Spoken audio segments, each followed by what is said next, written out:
안녕하십니까? 지금부터 KUMC TV 뉴스를 전해드리겠습니다. 오늘은 미국과 한국에서 굵직한 소식을 전해드리게 됐는데요. 첫 번째는 미국 소식입니다. 미국 연방대법원은 4월 25일을 도널드 트럼프 전 대통령이 워싱턴 DC 재판에서 대통령 기소 면책 특권을 누리고 있다는 주장에 대한 구두 변론을 심리하는 날짜로 정했습니다. 3월 6일 발표된 이번 변론은 대법관들이 선거 주기에 영향을 미칠 수 있는 비교적 검증되지 않은 중대한 헌법적 문제를 다루게 되므로 역사적인 심리가 될 것으로 보입니다. 전직 대통령이 재임 중 공무와 관련된 것으로 추정되는 행위에 대해 형사소추로부터 대통령 면책특권을 누릴 수 있는지, 있다면 어느 정도까지 누릴 수 있는지에 대해 의견을 청취하기로 결정했습니다.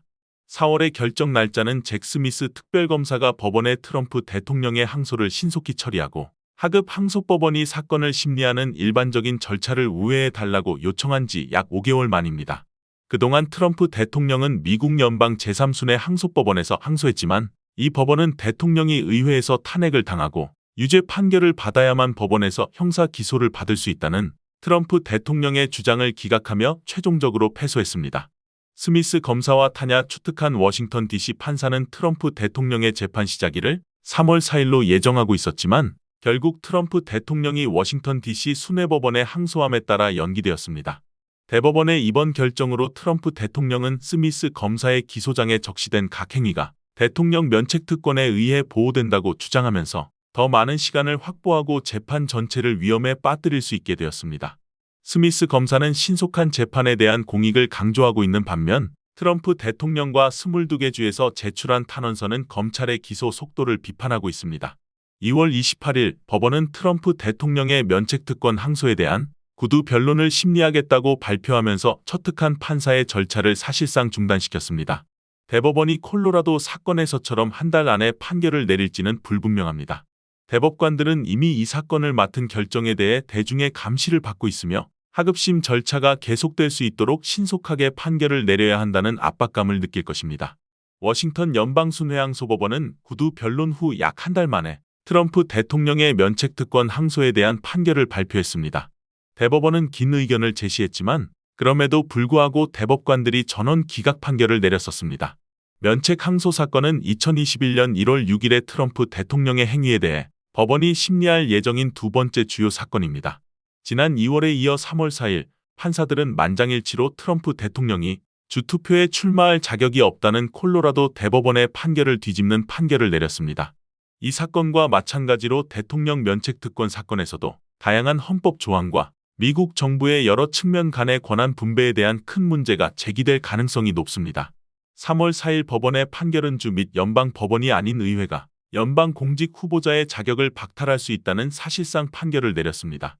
트럼프 대통령은 면책특권 항소심에서도 마찬가지로 의회가 사법부의 개입을 대체할 수 있는 권한을 가지고 있다고 주장했습니다. 트럼프 대통령은 자신의 면책특권에 대한 해석이 없다면 대통령이 의사결정을 내리는데 방해가 되는 파괴적인 재평가의 악순환을 겪게 될 것이라고 경고했습니다. 한편 스미스 변호사는 형사 사법 시스템의 기존 안전장치가 남용 기소를 방지할 수 있으며 그러나 트럼프 대통령의 입장은 헌법 본문 권력 분립 원칙, 역사 또는 논리에서 지지받지 못한다고 주장해왔습니다. 법원이 어떤 결정을 내리든 이는 향후 선거와 연방정부 3부 모두의 결정에 영향을 미칠 수 있는 획기적인 선례가 될 가능성이 높습니다. 헌법에 대통령 면책특권이 명시적으로 규정되어 있지는 않지만 해당 조항은 특정 형태의 대통령 의사결정을 사법적 검토로부터 보호하는 것으로 해석되어 왔습니다. 이전의 법원 판결은 대통령의 공식 직무에 속하는 행위에 대한 민사 책임으로부터 대통령을 보호하는 것으로 이해되어 왔습니다. 기소장에 적시된 트럼프 대통령의 모든 행위가 공식적인 행위인지 여부와 범죄 혐의에 대한 면책이 적용되는지 여부에 대해서는 논란이 있어 왔습니다.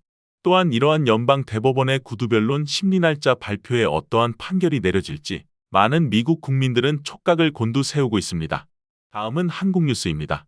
그동안 대검찰청의 활동에 대해서 많은 사람들이 의문을 품어왔었고 일부는 이원석 검찰총장의 무능함을 지적해왔는데 사실은 은밀한 수사를 통해 문재인 전 대통령의 비리를 수사해 왔던 것으로 알려졌습니다. 비리 문제 중에서 가장 이슈가 되어왔던 2018년 지방선거 당시 울산시장 선거 개입 의혹을 재수사하는 검찰이 대통령 기록관에 대한 압수수색에 나섰다고 밝혔습니다. 서울중앙지검 공공수사 2부는 7일 오전 세종시 대통령기록관에 검사와 수사관을 보내 내부 자료를 확보하고 있다고 알려졌습니다.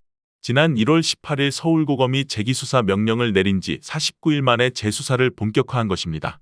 이번 압수수색은 재수사 대상인 임종석 전 대통령 비서실장과 조국 전 청와대 민정수석 등의 관여 여부를 확인하기 위해 당시 청와대 내부 의사결정이 담긴 자료 확보에 나선 것으로 풀이되고 있습니다. 울산시장 선거 개입 의혹 사건은 2018년 6월 지방선거에서 청와대가 당시 문재인 대통령과 친분이 있는 것으로 알려진 송철호 시장 당선을 위해 선거에 개입했다는 의혹입니다. 실제 송 시장이 당선되고 낙선한 국민의힘 소속 김기현 전 시장이 의혹을 제기하며 파장이 일었습니다. 이에 따라 울산지검은 2019년 4월 수사에 착수했고 같은 해 11월부터 서울중앙지검 공공수사2부가 직접 수사를 맡았었습니다. 수사 결과 검찰은 하명수사 의혹과 관련해 송 전 시장과 황운하 전 의원, 백원우 전 민정비서관 등을 재판에 넘겼습니다. 당시 검찰은 조국 전 수석과 이광철 전 선임행정관은 증거 불충분을 이유로 무혐의 처분했습니다. 당시 검찰은 조 전 수석이 김기현과 측근에 대한 경찰 수사가 진행 중인 것을 알던 정황은 있다면서도 그것만으로 공범으로 하명수사에 관여했다고 단정하기 어렵다고 밝혔습니다. 검찰은 또 후보자 매수 혐의와 관련해 한병도 전 정무수석 등을 재판에 넘겼습니다. 이와 관련해 임종석 전 실장은 송 전 시장의 당내 경선자인 임동호 전 민주당 최고위원에게 다른 공직을 제안하는 과정에 관여한 혐의를 받았지만 당시 최종 무혐의 처분을 받았습니다. 하지만 서울중앙지법이 작년 11월 송 전 시장에게 징역 3년을 선고하는 등 하명수사 의혹과 관련해 대부분 유죄 판단을 내리면서 윗선 의혹에 대한 재수사 필요성이 제기됐습니다. 그러나 재판부는 경쟁 후보자 매수 혐의로 재판에 넘겨진 한 전 수석에 대해서는 혐의를 입증할 증거가 부족하다며 무죄를 선고했습니다.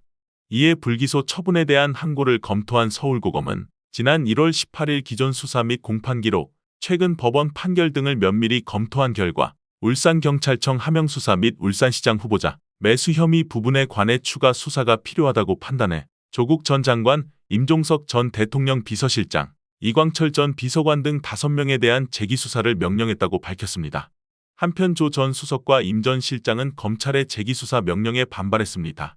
임종석 전 실장은 총선을 코앞에 두고 재기수사를 결정한 것은 명백한 정치 보복이라고 주장하고 있습니다. 이상 오늘의 KUMC TV 뉴스를 마칩니다. 다음 시간까지 안녕히 계십시오. 감사합니다. 지금까지 저희 KUMC TV를 시청해주신 여러분 감사합니다.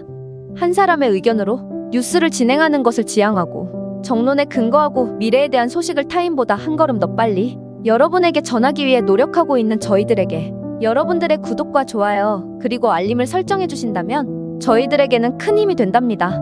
많은 후원을 기대하면서 다음 시간에 다시 뵙겠습니다. 건강하시고 안녕히 계십시오. 감사합니다.